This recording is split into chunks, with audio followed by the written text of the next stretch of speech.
Kenapa kemarin saya ribut-ribut dengan daerah kayak ribut ya?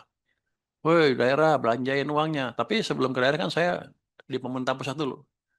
Ini banyak uang nganggur, belanjakan semuanya. Saya safari ke satu kementerian lain yang disebut sama orang lain akhirnya intervensi kebijakan kementerian lain.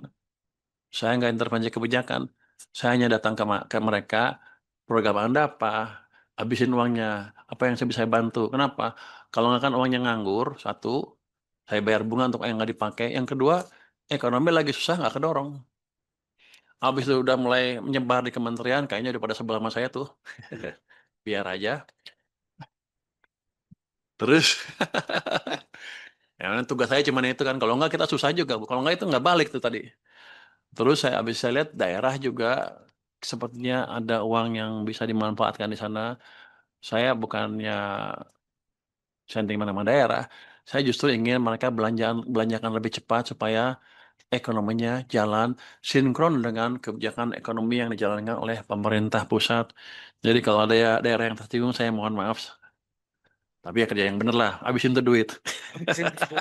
Kira-kira gitu. Jadi hanya itu yang di kepala kita semua di sini. Kita memanfaatkan, memaksimalkan uang yang ada. Saya belum ekspansi fiskal, nggak ada ekspansi fiskal untuk tahun ini. Tahun depan juga masih terbatas. Saya nggak akan belum tidak berencana sampai saat sekarang untuk menaikkan rasio defisit ke PDB di atas 3%. Kita tetap menjalankan kebijakan yang prudent. Yang kami lakukan adalah memastikan dana-dana yang ada dipakai secara optimal. Oke, kami juga memberi bantuan tambahan untuk mendorong ekonomi lebih cepat. Iya, lebih cepat di triwulan keempat ini, kita memberikan bantuan langsung tunai untuk Sejahtera ya BLTS 900.000 selama 3 bulan, setiap bulan 300.000, jadi 900.000 3 bulan. Ini targetnya desio 1 sampai 4, jadi lebih banyak dibanding yang sebelumnya.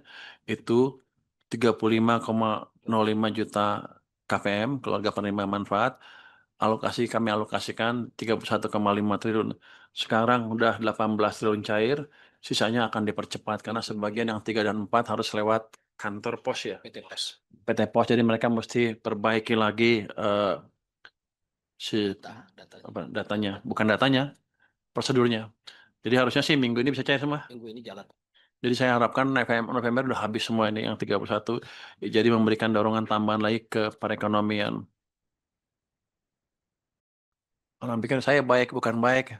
Itu uang nggak kepake, daripada nggak pakai kita bagi ke masyarakat aja supaya ekonominya jalan. Ya. Kami juga memberikan diskon untuk transportasi Nataru sebesar totalnya 0,18 triliun, nggak banyak ya. Untuk tiket kereta, diskon angkutan laut dan angkutan penyeberangan. Ada juga diskon tiket pesawat. Terus kami juga melakukan nih pemerintah semua ya secara keseluruhan memberikan program magang lulusan perguruan tinggi dengan alokasi 1,37 triliun rupiah. Target pertama 20.000, nanti akan kalau naik, katanya mau dinaikin, kita kasih lagi sampai 100.000 secara bertahap ya. Ini mereka dikasih uang saku sebesar UMK 3,8 juta rata-rata ya. Jadi eh, ini diharapkan memberi dorongan tambahan ke perekonomian. Jadi kalau gitu 5,5, 5,6 bisa. Mudah-mudahan bisa kita capai. Yang penting kita membalik momentum perekonomian. Nanti kalau ekonominya mulai gerak, kita pastikan nggak ada lagi kendala-kendala dan kalau ada uang kita habisin terus buat ekonomi dan buat masyarakat supaya tumbuhnya lebih cepat dan lebih cepat lagi. Nah, ada juga kita lakukan next untuk memperbaiki iklim investasi. Kita melakukan berbagai deregulasi. Ada regulasi untuk distribusi pupuk bersubsidi. Ada Indonesia untuk Perdamaian ini. Ada akses permodalan bank, kemudian akses permodalan untuk pelaku UMKM, petani dan nelayan, penghapusan utang 67.000 UMKM, ada pembentukan dana antara kelola plus US 1 triliun aset BUMN untuk investasikan sektor strategis. Ini sovereign wealth fund terbesar kelima di dunia. Kita juga ada finansial perjanjian dengan SEPA Comprehensive Economic Partnership nih dengan Eropa dan Kanada. Untuk Kementerian Haji kita memperpendek waktu tunggu haji dari 40 tahun menjadi 26 tahun. Biaya haji juga lebih rendah, biaya hajinya. Pemerintah Arab Saudi setuju membangun kampung Indonesia di Kota Makkah. Sedang dalam proses. Ini realisasi APBN per 30 September 2025. Kalau kita lihat yang realisasi aja ya, kita pendapatnya 2008,6 triliun, belanjanya 2.251,8 triliun. Oh sorry, ya salah. 1.824, 1.863,3 untuk pendapatannya. Belanjanya sudah 2.234,8 dengan defisit sebesar 371,5 triliun rupiah atau kalau dibanding terhadap PDB sekitar 1,56% dari PDB. Oke. Untuk strategi pembangunan ke depan,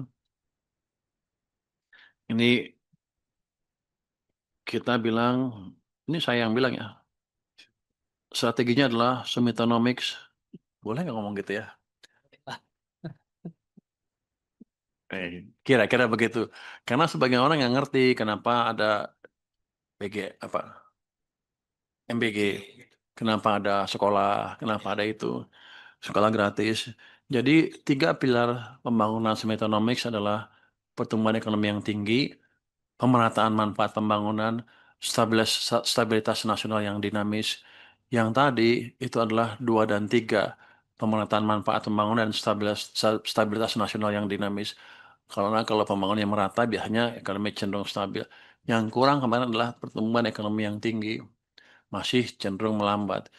Jadi salah satu dari 3 ini hilang, ekonomi kita akan nggak stabil.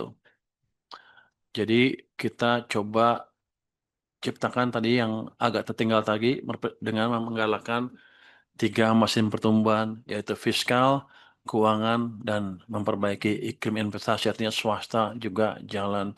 Jadi kalau saya sering cerita tuh, zamannya Pak Jokowi bangun infrastruktur di mana-mana, pertumbuhannya 5.